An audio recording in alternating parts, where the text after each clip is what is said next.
8 जुलैला दुपारी 2:30 वाजेपासून हे रेस्क्यू ऑपरेशन सुरू झालं आहे. PCMCची फायर ब्रिगेडचं पूर्ण स्टाफ, त्याचप्रमाणे NDRF आणि आर्मी या तिघांच्या मदतीने हे रेस्क्यू ऑपरेशन चालू आहे.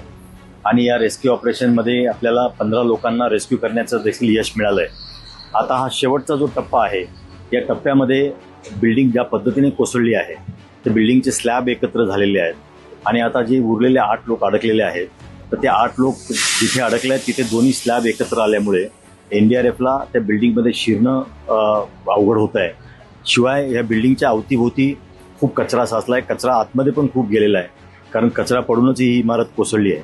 त्यामुळे तो कचरा काढणं, त्याला कालपासून आपण जवळजवळ 15 मशीन्स लावून तो कचरा काढला, 15 पोकलेन मशीन्स लावून कचरा काढलेला आहे. आणि सर्व प्रयत्न जे आहेत NDRFच्या प्रोटोकॉलप्रमाणे आपण करतोय. मला सर्व नागरिकांना हेच सांगायचं आहे की प्रशासन, NDRF, पोलीस, CP साहेब सुद्धा इथेच होते. आता त्यांचे ॲडिशनल CP साहेब, पोलीस फोर्स सगळा इथं आहे. प्रशासनाचे आमचे सर्व additional commissioner, deputy commissioner sir इथं आहेत. माननीय मुख्यमंत्री महोदय सातत्याने याचा आढावा घेत आहेत. माननीय गिरीश महाजन साहेब याचा आढावा घेत आहेत. माननीय उपमुख्यमंत्री सुनेत्राताई पवार मॅडम त्या देखील याचा आढावा घेत आहेत आणि एकनाथ शिंदे साहेबांना देखील याचा सर्व आढावा दिलेला आहे. त्यामुळे शासन स्तरावरून सर्व मदत मिळते आहे, सर्व आढावा होतो आहे.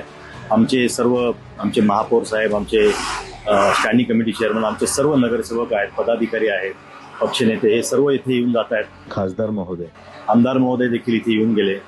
आणि सर्वांचं याच्याकडे आमचं सर्वांचं लक्ष आहे की ह्या 8 लोकांना आपल्याला याच्यातून रेस्क्यू कसं करता येईल आणि त्यांचा जीव कसा वाचवता येईल. त्यामुळे आमच्याकडनं सर्व प्रयत्न करतायत. कोणी अफवांवर विश्वास ठेवू नका. कामाचा वेग अजिबात कमी झालेला नाही. कधी लोकांना वाटतंय की कामाचा वेग कमी झाला आहे, त्याच्यामध्ये काही कमतरता नाही. NDRFची मॅनपॉवर जेवढी हवी तेवढी सर्व मॅनपॉवर देखील आपल्याकडे आहे. फक्त ज्या पद्धतीने दुर्घटना घडली आहे, ही नैसर्गिक आपत्तीमुळे ही बिल्डिंग जी कोसळली, आजूबाजूचा कचरा, त्याचा मिथेनचा गॅसचा वास आणि आतमध्ये शिरताना होणारी अडचण, यामुळे NDRF त्यांचे सर्व शर्थीचे प्रयत्न करून सुद्धा वेळ लागतो आहे.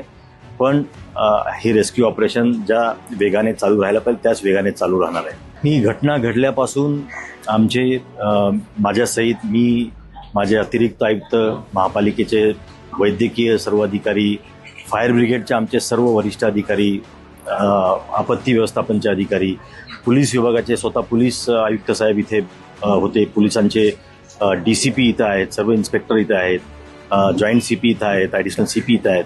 त्यामुळे सर्व अधिकारी इथेच जवळजवळ 72 तासापासून ह्याच फक्त ऑपरेशनमध्ये सर्व व्यस्त आहेत.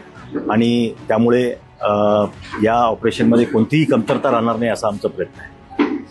काल NDRFने त्यांचे जे डॉग स्क्वॉड आहे, त्यांचे जे स्निफर डॉग्स आहेत, ते सुद्धा आतमध्ये सोडून कुठे आपल्याला त्यांच्याकडनं शोध घेता येतो का त्याचा प्रयत्न केलेला आहे. त्याचप्रमाणे लाईफ डिटेक्टर इक्विपमेंट आहेत, ते लाईफ डिटेक्टर इक्विपमेंटसुद्धा NDRFने आत सोडलं आणि त्याचा देखील वापर करून बघितलेला आहे. आणि तरी देखील अजून ते ज्या 8 व्यक्ती फसलेले आहेत त्यांच्यापर्यंत त्यांना पोहोचता आलेलं नाही. त्यांचा प्रयत्न सुरू आहे. आता NDRF आणि फायर ब्रिगेडचे आमचे सर्व शर्थीचे प्रयत्न करत. आता शेवटचा जो फेज आहे त्याच्यामध्ये पूर्ण बिल्डिंगचे काही पार्ट तोडून ते आता आत शिरण्याचा प्रयत्न करत आहेत. त्यामुळे मला नागरिकांना हेच सांगायचं आहे की आम्ही सर्व शर्थीचे प्रयत्न इथं करतो आहोत. या 8 लोकांना सुखरूप बाहेर काढण्यासाठी जे प्रयत्न आवश्यक आहेत ते सर्व महापालिका करते आहे, NDRF करते आहे, फायर ब्रिगेड करते आहे, पोलीस विभाग करत आहे. त्यामुळे आपण काळजी करू नये. आम्ही सर्व तरी प्रयत्न करतो आहोत. धन्यवाद.